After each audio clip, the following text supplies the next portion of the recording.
என்னண்ணே ஒரே யோசனையா இருக்கீங்க? ஆமாயா, அடுத்து என்ன வீடியோ போடுறேன்னு யோசிச்சுட்டு இருக்கேன். நீ என்ன பையில கொண்டு வந்திருக்க? அதுவானே, தோட்டத்து பக்கம் போயிருந்தேன்.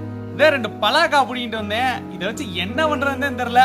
அதே உங்கள்ட்ட ஐடியா கட்டு போலான்னு வந்தேன். என்னடா இப்படி கேட்டுட்டா? பலாக்காயை வச்சு வறுவல் பண்ணலாம், குழம்பு பண்ணலாம், பிரியாணி பண்ணலாம், இப்படி நிறைய பண்ணலாம்டா.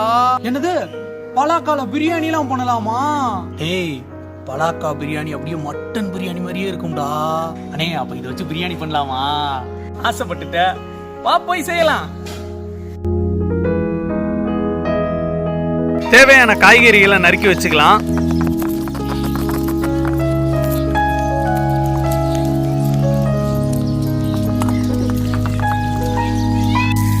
தேவைக்கேற்ற அரிசி போட்டு தண்ணி ஊற்றி அதை களைஞ்சு வச்சுக்கலாம்.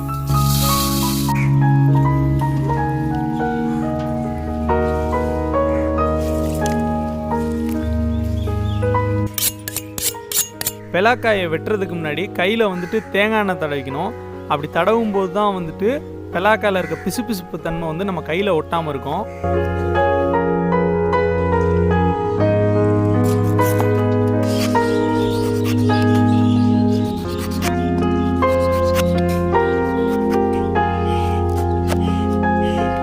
பெலாக்காயை 2ஆவோ 4ஆவோ நறுக்கிட்டு அதில் நடுவில் இருக்க தண்டை வந்து வெளியே எடுத்து போட்டுருணும்.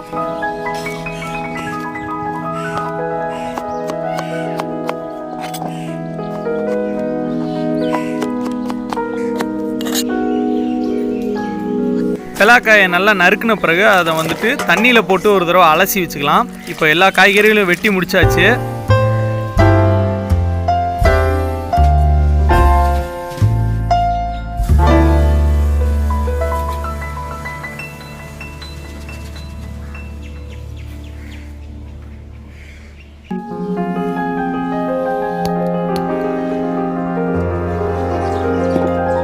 கடலெண்ணெய் ஊற்றிக்கலாம். அது கூடவே சேர்த்து வந்து தேங்காய் எண்ணெயை ஊற்றிக்கணும்.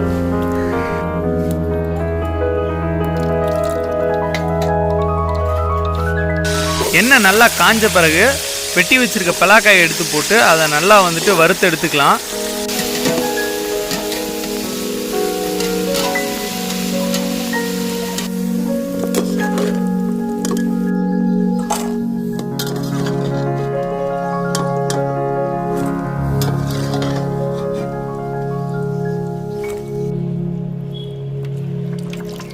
வறுத்த பெலாக்காயை எடுத்து வச்சுட்டு இதில் நெய் சேர்த்துக்கலாம். பட்டை வகைகள் எல்லாம் போட்டுக்கலாம். பிரியாணி இலை, பட்டை, அன்னாசி பூ, மராட்டி மொக்கு, ஜாதிபத்திரி, ஏலக்காய் இதெல்லாம் வந்து இதில் போட்டிருக்கு.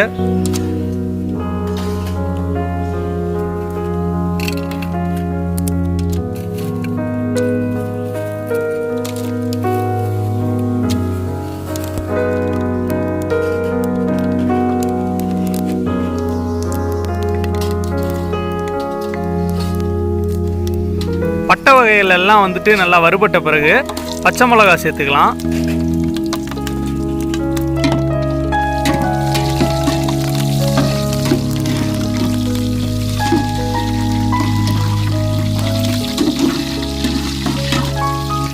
புதினா சேர்த்துக்கலாம்.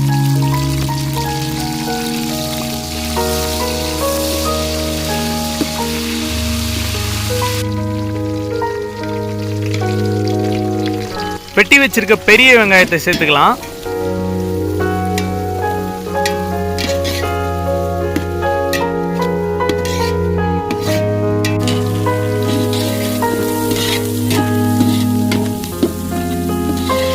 பெரிய வெங்காயம் ஃப்ரை ஆன பிறகு இடிச்சு வச்சிருக்க சின்ன வெங்காயம் சேர்த்துக்கலாம்.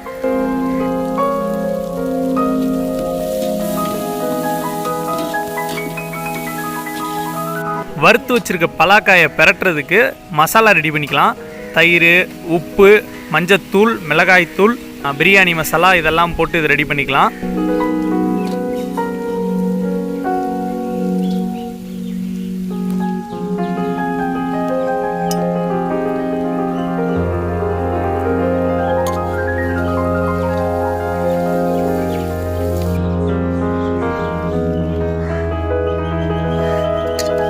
மசாலா ரெடி பண்ண பிறகு வறுத்து வச்சிருக்க பெலாக்காயை போட்டு அதில் பிரட்டிக்கலாம்.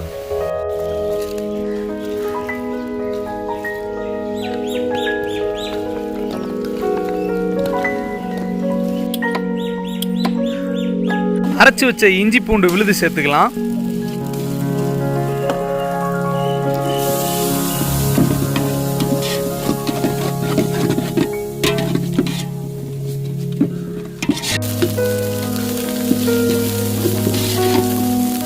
வெட்டி வச்சிருக்க தக்காளி சேர்த்துக்கலாம்.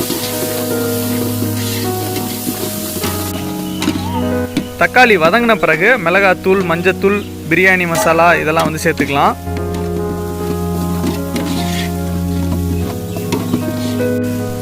இப்போ மசாலாவில் பரட்டி வச்சிருக்க பலாக்காயை சேர்த்துக்கலாம்.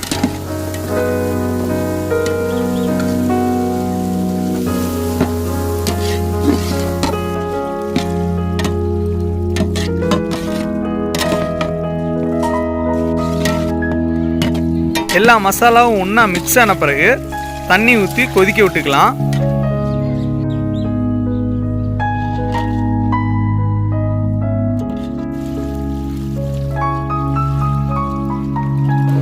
உப்பு சேர்த்துக்கலாம். இப்போ நல்லா கொதி வந்துருச்சு. இப்போ வந்து மல்லித்தலை சேர்த்துக்கலாம்.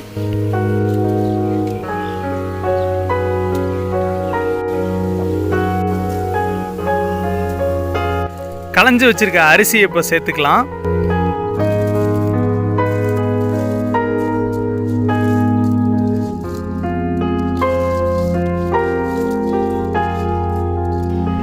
அரிசி நல்லா வேகணும். அதுக்குள்ள நம்ம பிரியாணி தம் போடுறதுக்கு வாழை இலை வெட்டிக்கலாம்.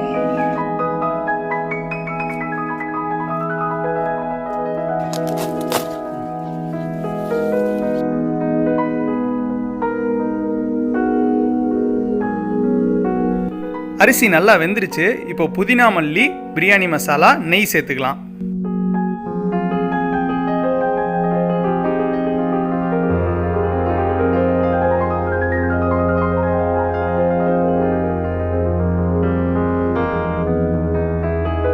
வாழை இலையை சின்ன சின்னதாக வெட்டி உள்ள திருப்பி வச்சுக்கலாம்.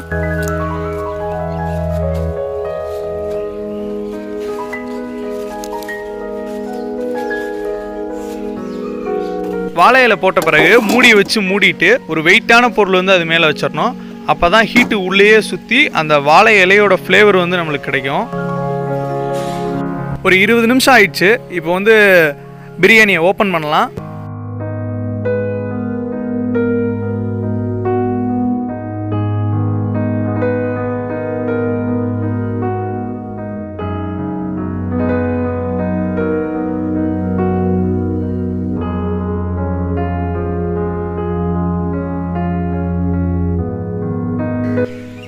இப்போ கரண்டி வச்சு தம்மை உடைச்சிக்கலாம்.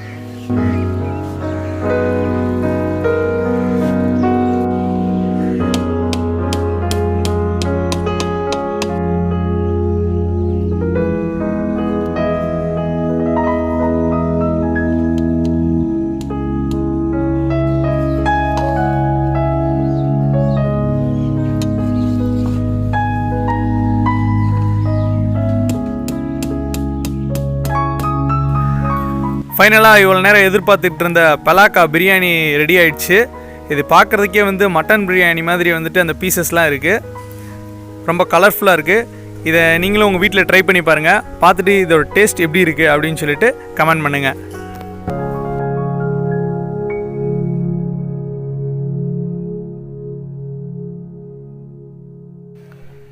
என்ன தம்பி, பிரியாணி எப்படி இருந்துச்சு? செம்மையாக இருந்துச்சுண்ணே. அப்போ என்ன பண்ணணும்? லைக் பண்ணணும், கமெண்ட் பண்ணணும், ஷேர் பண்ணணும். முக்கியமான விஷயம் சப்ஸ்கிரைப் பண்ணணும், பெல் பட்டன் அமுக்கணும். மிக்க நன்றி.